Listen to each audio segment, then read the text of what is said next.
For 5,000 years, the Bali street dog has been living on the island nearly unaltered, the true, direct ancestor of the very first proto-dog evolved from the wolves. Out of every other dog breed in the world, this animal, this unique canine, holds the richest pool of genetic diversity.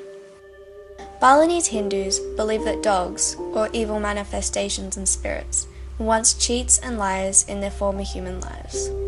Also, as the gateway guards to heaven and hell, they are often sacrificed and eaten to please the gods.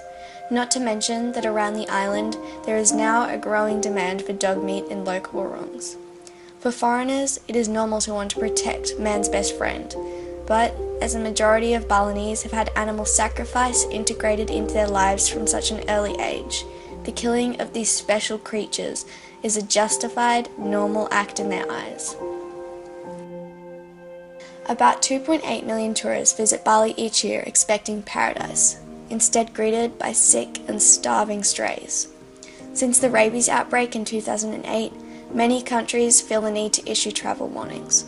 The disease has decimated the dog population and hurt the tourism industry terribly, mainly because of the government's culling rampage, which involved poisoning thousands of dogs with strychnine, a substance that guarantees a slow and very painful death.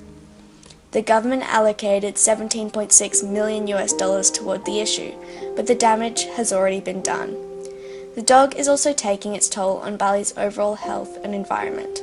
Waterways are being polluted by dog feces, and the local wildlife and fauna is now greatly endangered. But what about the ethical side of this dilemma? As Catherine Noyes, animal rights activist, stated, "When you teach a child to be kind to animals, you help pave the way to a brighter future for all living beings. Animals benefit because the next generation has learned to treat them with respect and compassion, reducing instances of cruelty. Children benefit because learning about compassion and empathy early in life builds moral character, reduces violence, and builds a sense of empowerment and responsibility. And society as a whole benefits when its members are more caring towards each other and the animals who live among us."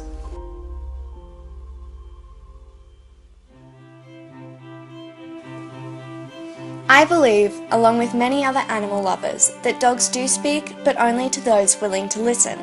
Bali dogs need our help, but the majority of people affected have either chosen to ignore these voiceless animals or have no idea how to respond. There are, however, the few stakeholders that have committed themselves to improving the welfare of Bali dogs. The determined and passionate animal lovers that are taking great steps towards a better future for these sweet souls. There is hope. Participation from everyone is essential, from national government to local communities. But the biggest change can be seen in organisations such as the Bali Animal Welfare Association. It is absolutely inspiring to see the work that they're doing. Experiencing the rehabilitation process was astonishing, from pups on the verge of dying to strong and healthy dogs bounding around the clinic. They had absolutely transformed, all because of small gestures of kindness made by caring individuals. They were still traumatized, but they'd forgiven people, the perpetrators that inflicted this on them from the start. This is Rupert. My family and I adopted him from BAWA just a little while back. He's obviously happy and healthy now, but Rupert was a completely different dog just a few months ago. Disease-ridden, abandoned, and shivering. He'd quite possibly been stuck in the gutter for days, but not a single person helped until volunteers from BAWA arrived on the scene. This just shows that there are people out there willing to make a change. Education and awareness initiatives are the best way to solve this problem ongoing. But in the end, as Janice Girardi, founder of BAWA, says, there must be a solution, one way or another. To anyone with a sense of humanity, empathy, or justice, it is clear that we mustn't stop powering towards a bright future for these animals and continue our fight for the Bali dogs.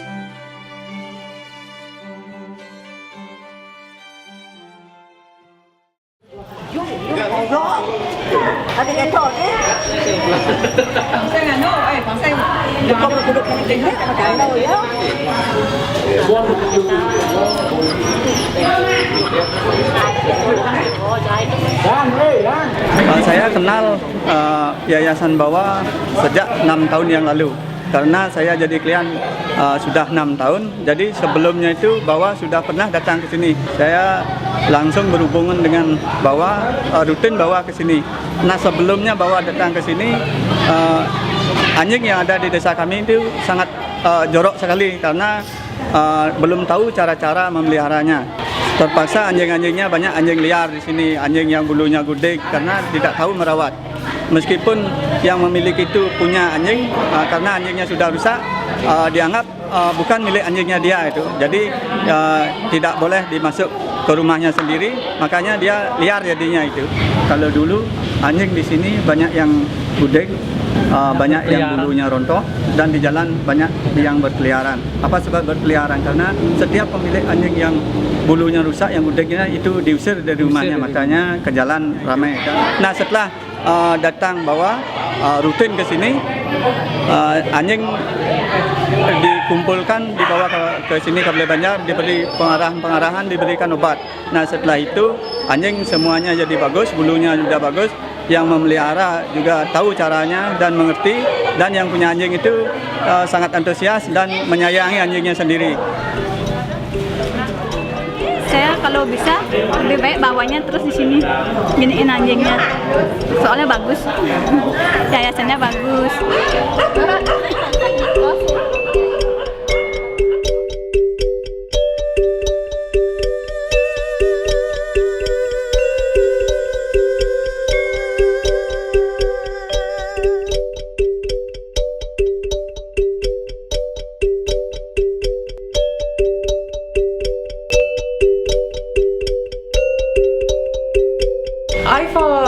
IFA's relationship with BAWA is through the PLA, Participatory Learning Appraisal, I think it's called.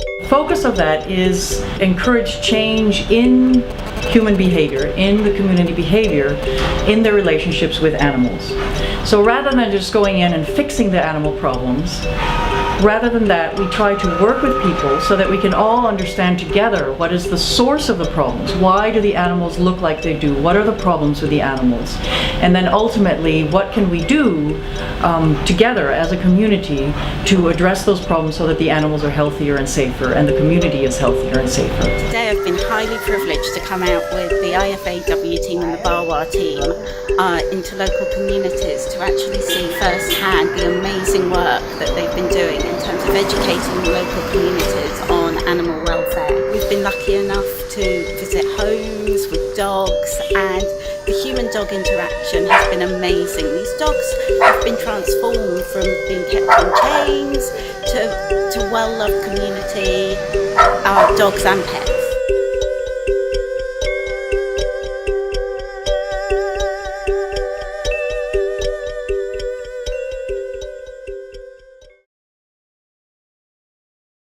We from BAWA, Bali Animal Welfare Association, working with SABU. We support SABU. SABU stands for Seka Asu Bali Utama, which is really new organization here to support local dog here. They want to keep local dog, Bali dog still exist. And then we as BAWA, as a Bali Animal Welfare Association, really support them. Hidup BAWA, hidup SABU. Om Santi Santi Santi Om.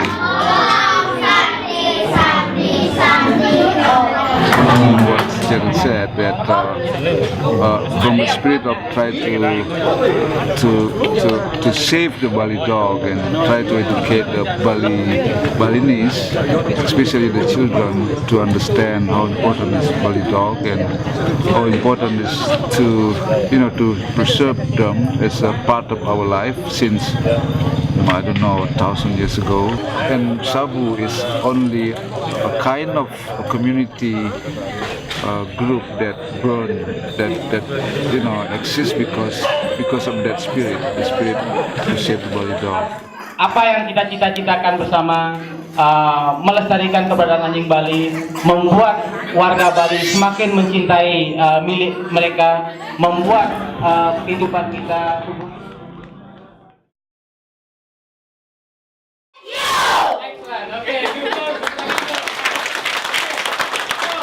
things that we've done just now as part of our education program, Bali Animal Welfare Association, where we have a regular program of education.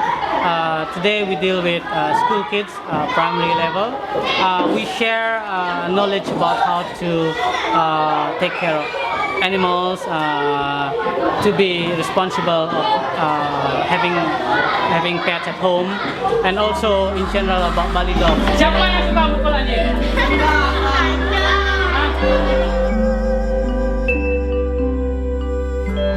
Aku dan anjing kesayanganku. Aku bernama Ramia. Aku mempunyai anjing bernama Dogi. Anjingku tidak galak seperti anjing yang lainnya. Aku memberi makan anjingku nasi dan lauk pauk. Setiap sore, aku mengajak anjingku jalan-jalan dan bermain. Aku suka merawat anjing karena lucu. Saya suka anjing. I love you, Bali dogs.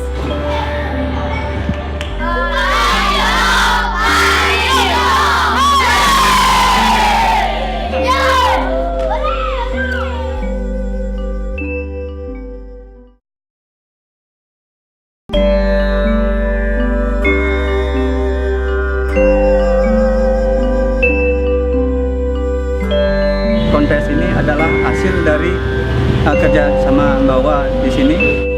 Aspirasi masyarakat kami di sini sekarang sudah kami mendukung sekali anjing Bali dan melestarikan anjing Bali biar tidak punah dari Pulau Dewata ini.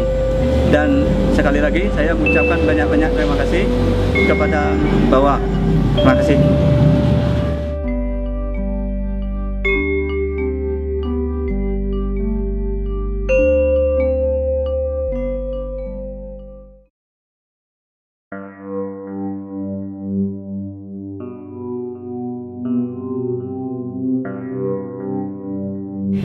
Sebab orang Bali itu percaya bahwa anjing itu mempunyai pengaruh yang luar biasa. Dari dulu sudah diandalkan. Biasanya tidak boleh menyakiti binatang, tidak boleh. Sebelum kepercayaan Bali bisa makin lahir menjadi seperti apa, lelintah, seperti ulat gitulah. Saya sangat berterima kasih dan saya doakan supaya anak bisa berjalan terus menjaga dan seolah-olah menolong di Bali